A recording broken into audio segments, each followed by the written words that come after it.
जो हमारा chapter number 3 है, पार्ट 3, दो चर वाले रैखिक समीकरण। इसमें क्या करना है हमें, तो मैं बेसिक में तुम 2-3 क्वेश्चन सोल्व करा दे रहा हूँ। इसमें इस तरीके की संख्या देखने को मिलेंगी तुम्हें, 2x + 3y = 9।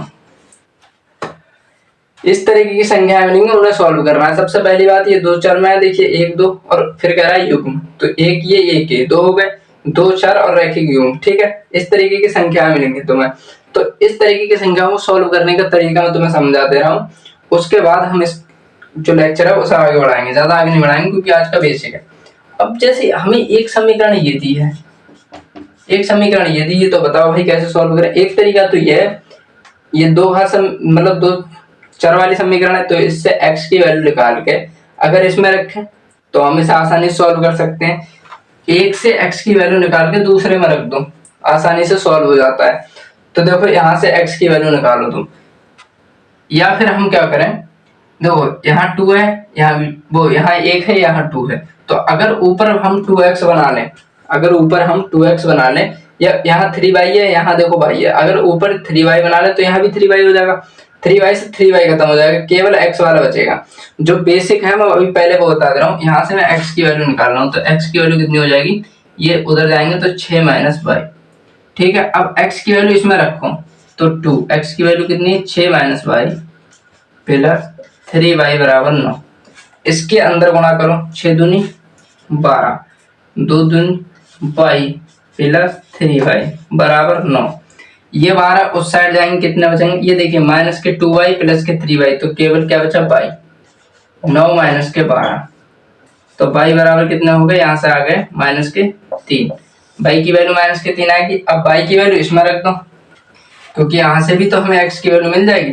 तो y की वैल्यू इसमें रखेंगे तो हो जाएगा x बराबर 6 - -3। तो x बराबर कितना, माइनस प्लस 6 + 3 कितने आ रहे हैं, 9। तो इस तरीके से हम इसे सॉल्व करेंगे, इस तरीके के समीकरण को, कि एक समीकरण से x की वैल्यू निकाल के y में रखेंगे और फिर उसकी गुणा भाग करके y की वैल्यू निकालेंगे। फिर आप चाहते हैं तो y की वैल्यू रख सकते हैं, जिसकी मर्जी चाहे उसकी रख सकते थे। एक क्वेश्चन में तो मैं इस तरीके से और बता रहा हूँ, x की वैल्यू रखने वाली या y की वैल्यू रखने वाली, उसके बाद मैं तुम्हें डायरेक्ट बताऊंगा, क्योंकि इस तरीके से भी क्वेश्चन सॉल्व करने होते हैं। जैसे देखिए x + y बराबर, मैं कह रहा हूं तुमसे 10 है। अब मैं कह रहा हूं 5x + 3y = 6 है। तो बताओ भाई कैसे सॉल्व करेंगे। अभी मैंने बताया, देखो इसे समीकरण 1 बोल दे रहे हैं, इसे समीकरण 2।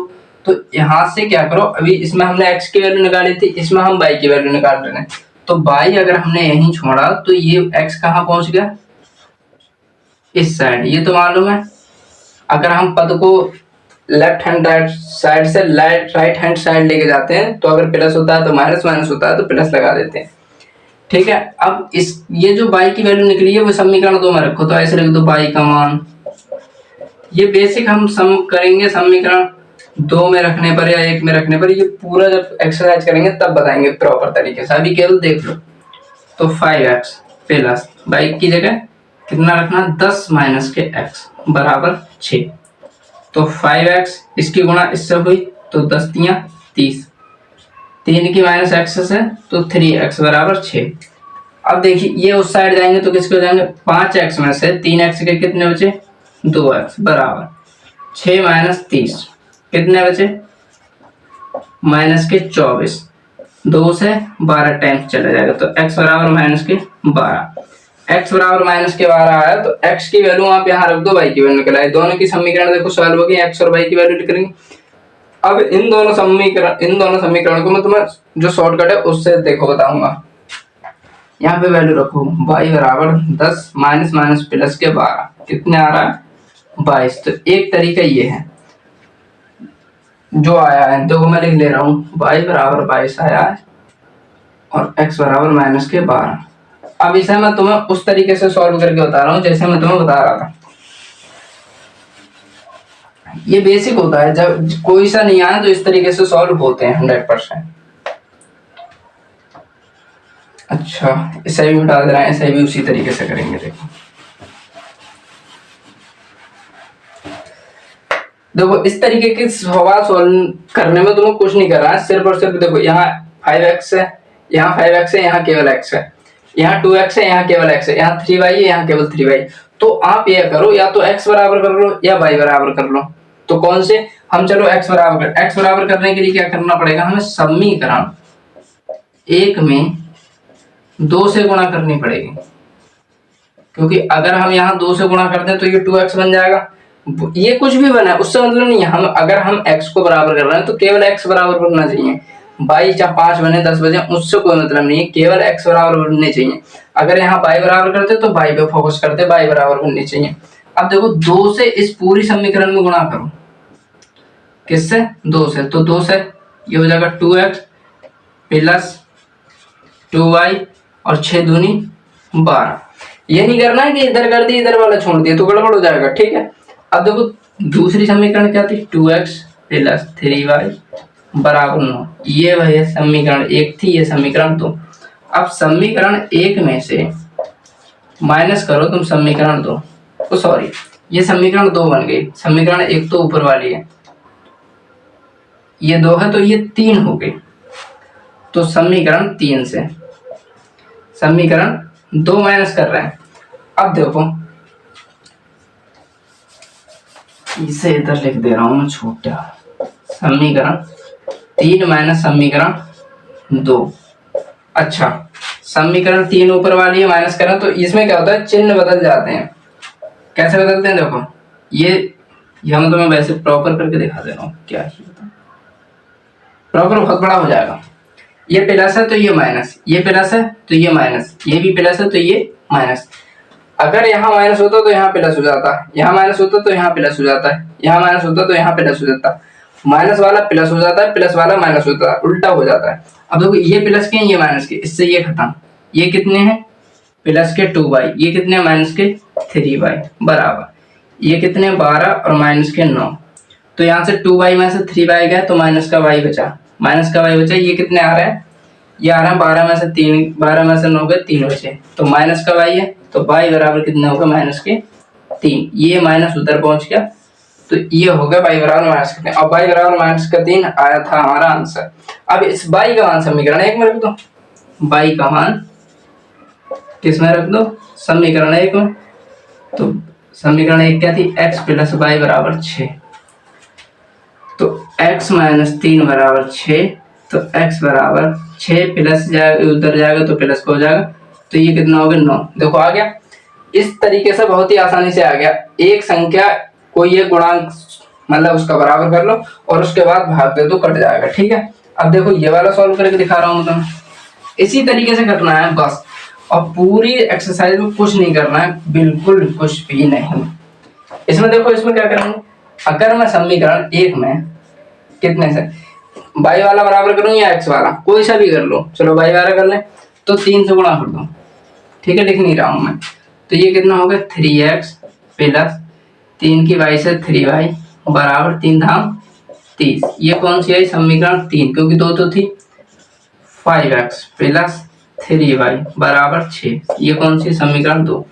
अब मैं यहाँ लिख रहा हूँ या आप ऐसे करके लिख दोगे ना फिर भी कोई दिक्कत नहीं। समीकरण 2 माइनस 3 माइनस 2, 3 में से 2 गए, मैंने अभी बताया था, चिन्ह बदल जाते हैं। ये प्लस है तो माइनस, प्लस है तो माइनस, प्लस है तो माइनस। अगर यहाँ माइनस होता गलती से भी तो क्या लगाते हैं हम, प्लस लगाते हैं, ठीक है। लेकिन ये प्लस है तो माइनस। अब देखो ये प्लस है ये माइनस है, इससे ये खत्म, ये वाला प्लस है। अब कौन सा वाला साइन हम कंसिडर करेंगे, ऊपर वाला नहीं करेंगे, वो तो खत्म हो गया, नीचे वाला माइनस वाला, ये प्लस ये माइनस, खत्म। 3x माइनस के 5x बराबर 30 माइनस 6, तो यहां से कितने आ रहे हैं, माइनस के 2x बराबर माइनस के 24, यही आ रहा है। लेकिन ओ सॉरी, यहाँ तो प्लस का आएगा ना, वही तो मैं कह रहा था, मेरा x 12। अब ये उधर जाएगा तो ये कितने बचेंगे, माइनस के 12, 24/2 माइनस के 12 होते हैं। अब x का मान यहाँ से निकल गया, x का मान तुम समीकरण 1 में तो y का मान निकल आएगा। तो x का मान ये लिखना पड़ेगा इस तरीके से, समीकरण 1 में। तो समीकरण 1 में रखो क्या था, x प्लस y बराबर 10, तो x का मान 10, ये इधर जाके किसका हो जाएगा, प्लस का, तो 10 प्लस 12 बराबर कितना होगा 22। देखो सेम निकल के आया आंसर। तो ये तरीका ज्यादा बेहतर है। अब वो हमसे कहेगा देखो इसमें प्रतिस्थापन होती है, विलोपन विधि होती है, कई विधि होती है, तो जिस विधि से वो बोलेगा उस विधि से हमें इस तरीके के सवाल सॉल्व कर रहे हैं। तो आई होप आपने ये बेसिक समझ दिया होगा। आप कुछ 2-4 पॉइंट लिख लेते हैं, उसके बाद इस लेक्चर को खत्म करते हैं, क्योंकि ज्यादा बड़ा नहीं रखेंगे, इंट्रोडक्शन ही रखेंगे इसे। इसमें इम्पोर्टेंट पॉइंट लिख लो तुम। पॉइंट क्या है मैं देखो लिखवा रहा हूं तुम्हें। जैसे हमारे पास जो समीकरण का मेन रूप होता है वो ये होता है, ये होता है ax plus bx plus c बराबर 0। तो अगर दो समीकरण तो वो कैसे दी गई होंगी, अगर पहली होगी तो वो ये होगी a1x plus b1y plus c1 बराबर 0। दूसरी कैसे दी होगी, दूसरी दी होगी a2x plus b2y plus c2 बराबर 0।